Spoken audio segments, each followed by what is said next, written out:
Here's a look at the overnight lows. 73 degrees in Vero Beach. That's way above average for this time of the year. 75 degrees in West Palm, 76 degrees in Boca, and 71 degrees out here towards the lake. So a little warm overnight, and then it gets downright hot for this time of the year come tomorrow afternoon. Christmas Day highs about 84 to 86 degrees. 86 degrees in West Palm, 84 degrees in Okeechobee, and 85 degrees in Belglade. Humidity will be pretty high too, so it'll make it feel like it's close to 90 degrees. This is what it looked like today, and a lot of people will be getting back out there to the beach. Look at how many people are out there. It's going to end up being a pretty good day to get out there to the beach on Christmas Day. Crazy to say, right? Unseasonably warm conditions, boaters. Seas about 3 to 5 feet, east wind 10 to 20 knots. Inland waterways will be moderate. And if you are heading to the beach tomorrow, look out for those rip currents and man-o-war. They're out there.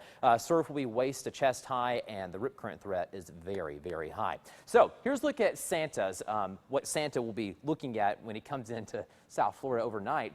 Bit of a surprise. Full moon for Santa. First full moon on Christmas Day since 1977. Pretty rare. And if you don't see tonight, tomorrow's full moon, well, it's not going to happen again until 2034. So I suggest that you get out there and take a look at it because it's pretty rare to see. Here's a look at your 7-day forecast. We're going to go to that right now. You can see that the temperatures are going to stay really hot for the next few days, all the way through the weekend. Highs of about 84, 86 degrees. That carries on over into next week as well. We'll also have those isolated showers in the forecast too. Then once we get to New Year's Eve, looks like a cold front may arrive, and that may drop down the temperatures a little bit as we head into the first few days of 2016.